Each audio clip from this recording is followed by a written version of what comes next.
Construction industry में दुनिया भर में सबसे जानलेवा हादसों में से एक है ऊंचाई से गिरना। ये सोचने वाली बात है ना? तो आज हम इसी गंभीर टॉपिक पर बात करेंगे और समझेंगे कि वो कौन से प्रोटोकॉल है जो हमें और हमारे साथियों को सुरक्षित रखते हैं। तो चलिए अपनी बात एक सवाल से शुरू करते हैं। ऊंचाई पर काम करने के लिए सबसे जरूरी औजार क्या हो सकता है? हो सकता है मन में कोई हार्नेस या रस्सी जैसी चीज आ रही हो, लेकिन असल जवाब किसी टूल बॉक्स में नहीं बल्कि हमारी सोच और तैयारी में छिपा है। देखिए, सबसे पहले तो हमें इस काम में जो खतरा है उसे ठीक से समझना होगा। जब कोई ऊंचाई पर होता है तो गुरुत्वाकर्षण यानी ग्रेविटी एक अदृश्य दुश्मन की तरह है जो बस एक पल की चूक का इंतजार कर रही होती है।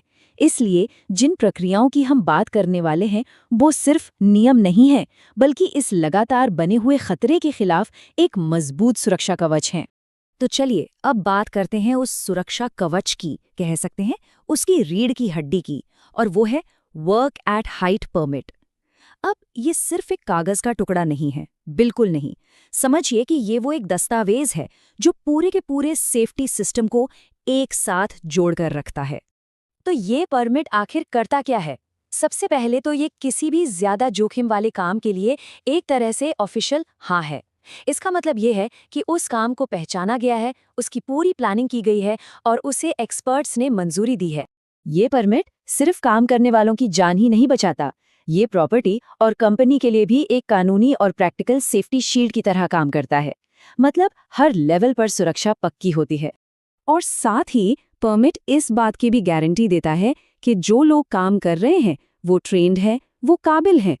ये एक तरह से क्वालिफिकेशन का स्टैंप है जो पक्का करता है कि सही काम के लिए सही लोग ही वहां मौजूद हों। और आखिर में इन सब बातों का बस एक ही मकसद है, ये पक्का करना कि हर कोई दिन के आखिर में अपने घर सुरक्षित लौट सके।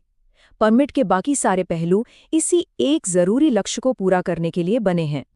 ठीक है, परमिट तो मिल गया, लेकिन काम शुरू करने से ठीक पहले हमें अपने सुरक्षा कवच की नींव को एकदम मजबूत करना होगा। और इसके लिए हमारे पास है प्री क्लाइंब चेकलिस्ट, यानी काम शुरू करने से पहले की सबसे जरूरी जांच पड़ताल।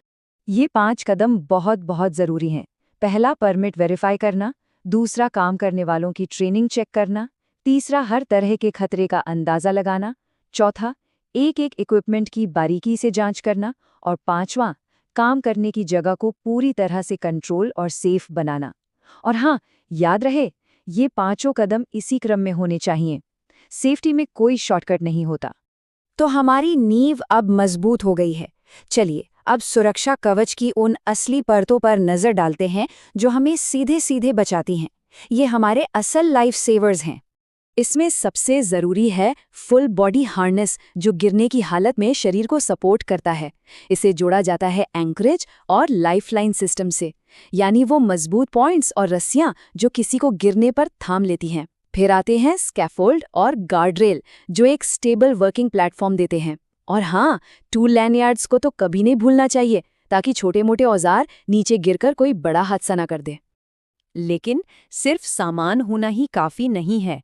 एक फॉल अरेस्ट और रेस्क्यू प्लान का होना बेहद जरूरी है। इसका मतलब है कि अगर भगवान न करे कोई हादसा हो भी जाए तो उसे बचाने का एक पहले से तय सोचा समझा प्लान तैयार हो। ये कोई ऑप्शन नहीं है, ये जरूरी है।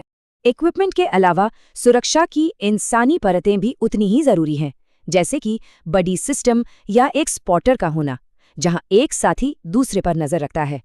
और उतनी ही जरूरी है काम शुरू करने से पहले होने वाली टूल बॉक्स टॉक।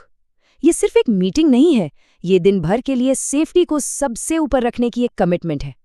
तो हमने परमिट की बात की, चेकलिस्ट की बात की, इक्विपमेंट और इंसानी पहलुओं की भी बात की। अब इन सबको एक साथ जोड़कर देखते हैं कि ये कैसे एक ऐसा सुरक्षा कवच बनता है जिसे तोड़ा न जा सके। और यहीं पर इस पूरी बातचीत का निचोड़ है। सुरक्षा कोई एक काम नहीं है, जैसे कि सिर्फ हार्नेस पहन लेना। नहीं, ये एक पूरा सिस्टम है जहां परमिट, जांच, उपकरण, प्लान और लोग, ये सब हिस्से एक साथ मिलकर काम करते हैं। अगर एक भी हिस्सा कमजोर हुआ तो पूरा कवच टूट सकता है। तो इस चर्चा को हम इसी एक सवाल पर खत्म करते हैं। अगली बार जब भी कहीं ऊंचाई पर काम हो रहा हो तो एक सवाल जरूर पूछना बनता है, क्या हमारे सुरक्षा कवच का हर एक हिस्सा अपनी जगह पर मौजूद और मजबूत है? क्योंकि जब जिंदगी दांव पर हो तो कवच में जरा सी भी दरार की कोई गुंजाइश नहीं होनी चाहिए।